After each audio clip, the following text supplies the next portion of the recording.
Hello guys. तो आज हम लेके आए हैं सच की बात, न्याय का संविधान, भारत की डेमोक्रेसी में सच। किसान, मजदूर, शिक्षक और स्टूडेंट की बात को हम उठाने वाले हैं इस डिबेट में।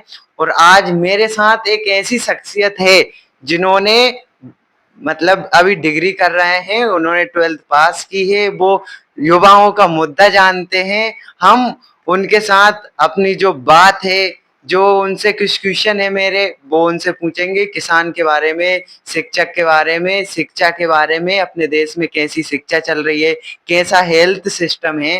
तो चलो चलते हैं, हम आपकी मुलाकात हमारे मेहमान श्री गिरिराज अहिरवार से मिलवाते हैं। नमस्कार, मेरा नाम गिरिराज वर्मा। पर आज इनकी डिबेट में आया हूँ, मतलब इनके इंटरव्यू देने आया हूँ।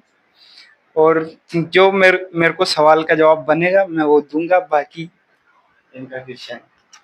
तो हमारा पहला क्वेश्चन यही रहेगा कि क्या अपने भारत देश में, इंडिया में जो अपनी बीजेपी की सरकार है, मोदी सरकार है, उस गवर्नमेंट में शिक्षा का सिस्टम हमारे लिए अच्छा चल रहा है कि बुरा चल रहा है? आप अपनी राय दो।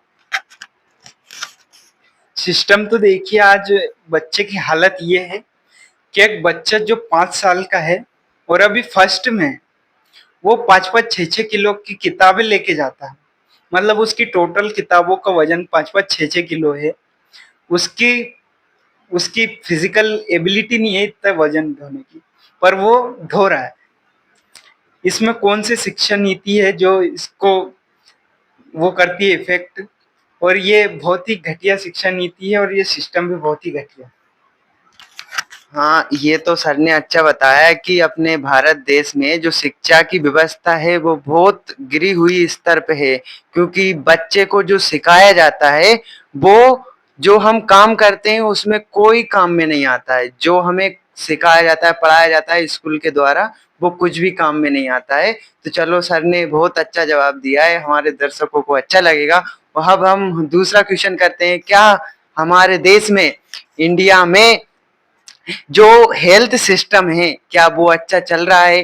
क्या आयुष्मान जो योजना चलाई है सरकार ने, वो अभी गरीबों को लाभ पहुंचा रही है कि वो धरातल पर कितना लाभ पहुंचा रही है कि नहीं पहुंचा रही है? हम सर से राय जानना चाहते हैं।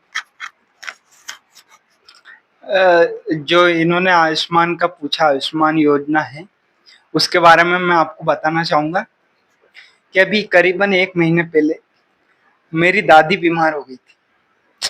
उनका इलाज मैंने, उसमें कम से कम 2 लाख का खर्च हुआ, पर वो आयुष्मान कार्ड से पूरा पे हुआ है और उनका इलाज किया गया है। पर इसके कुछ ड्रॉबैक हैं, कुछ नेगेटिव पॉइंट्स हैं। पहला, कुछ लोग, कुछ हॉस्पिटल्स में ऐसा होता है कि आयुष्मान कार्ड लगता ही नहीं है। आयुष्मान कार्ड मना ही कर देते हैं कि हम यहाँ आयुष्मान कार्ड का वो नहीं करवाते हैं, इलाज नहीं करते आयुष्मान कार्ड से। तो ये होना चाहिए कि सब हॉस्पिटल्स में ऐसा होना चाहिए। और कुछ जगह घपलेबाजी होती है। कोई आयुष्मान कार्ड से इलाज करवाने गया था, किसी चीज का उसको 2-4 एक्स्ट्रा बीमारियां बता के पैसे निकलवा लिए जाते हैं आयुष्मान कार्ड से। ये घोटाला हो रहा है। और सर ने इसका बहुत ही अच्छा जवाब दिया है। इसमें मैं थोड़ा और ऐड करना चाहूंगा, जो हमारे गांव की जो गवर्नमेंट हॉस्पिटल है, वो उनकी हालत इतनी जंजर हो चुकी है कि उनमें कोई जाता ही नहीं है, क्योंकि वो गवर्नमेंट है। अगर जो भी गांव का व्यक्ति है वो गवर्नमेंट सुन के तो उसमें इलाज करवाने नहीं जाता है, क्योंकि उसमें डॉक्टर नहीं रहते, और रहते हैं तो उसमें व्यवस्था नहीं रहती है। इस वजह से उसको प्राइवेट हॉस्पिटल में जाना पड़ता है, और प्राइवेट हॉस्पिटल वाले उसको लूटते हैं। गोली दवाई के नाम पर इतने पैसे लिए जाते हैं कि उसको इलाज करवाने में कोई सुविधा नहीं मिलती है, कोई मतलब उसको पैसे चले जाते हैं, कोई अच्छा इलाज नहीं होता है। तो ये भी अच्छा जवाब है सर का। और इसी के साथ साथ हम अब किसान की बात कर लेते हैं। जैसे कि किसान को अभी हमारी मोदी सरकार और हमारी एमपी में मोहन यादव सरकार जो 2-2 हजार रुपए देती है किसान सम्मान निधि के रूप में, क्या उससे किसान को लाभ हो रहा है कि नहीं हो रहा है? किसान की हालत कैसी है अपने देश में? चलो सर, अपनी राय दो कुछ। जो इन्होंने बात की किसान सम्मान निधि के 2000 रुपए मिलते हैं, ये बहुत ही किसानों को भ्रमित करने के लिए योजना लाई गई है। कैसे? पहले जो खाद की बोरी थी, डीएपी खाद की, वो 600 की मिलती थी। आज उसका रेट देखिए 1200 से पार है।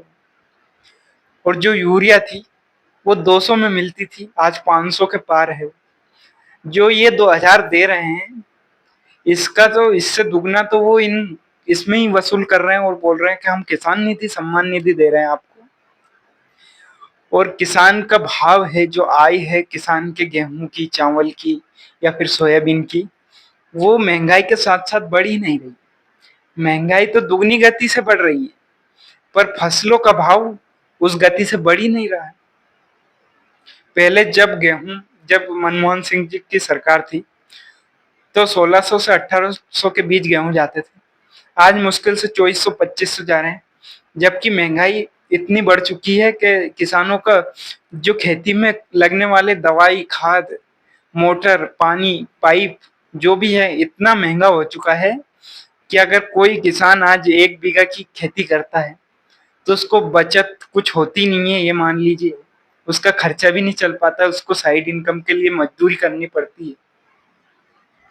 तो सर ने एक ही बहुत अच्छी बात बोली, और इसमें सर ने बोला है कि महंगाई, तो मैं सर की राय जानना चाहूंगा कि जो 2014 के पहले जो सरकार थी कांग्रेस की, या और भी 70 साल में जो सरकार थी, उससे ज्यादा जो अभी गवर्नमेंट चला रही है मोदी सरकार, उसमें क्या महंगाई पिछली सरकार से बढ़ी है या नहीं बढ़ी है? जैसे कि अभी सोयाबीन का तेल जो गांव में सभी लोग, किसान, जो मजदूर सभी खाते हैं उसको सब्जी के रूप में बनाकर, उसमें क्या महंगाई बहुत ज्यादा हो चुकी है कि कम हुई है? और जो अभी गैस सिलेंडर पहले 400 रुपए का था, वो अभी 900 रुपए का मिल रहा है।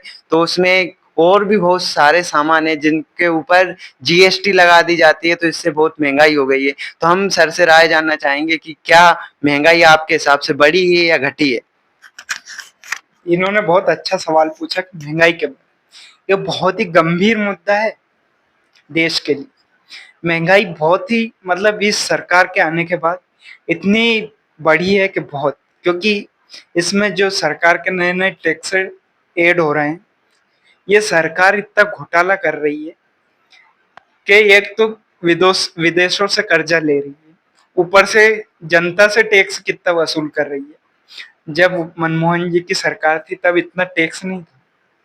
ये महंगाई सोचिए इतनी बड़ी है कि जब मेरे दादाजी मेरे से बोलते हैं कि जब वो काम करते थे, दिन के 5 रुपए कमाते थे, दिन भर काम करके, और वो 5 रुपए से 2 किलो घी खरीद पाते थे, वो जो कि मजदूरी करते थे। लेकिन आज के मजदूर की आय क्या है? 400 रुपए, लेकिन वो 1 किलो घी भी नहीं खरीद पाता। तो महंगाई जरूर बढ़ी। तो इसी के द्वारा अब हमारे 4 सवाल तो हो गए हैं, और अब हमारा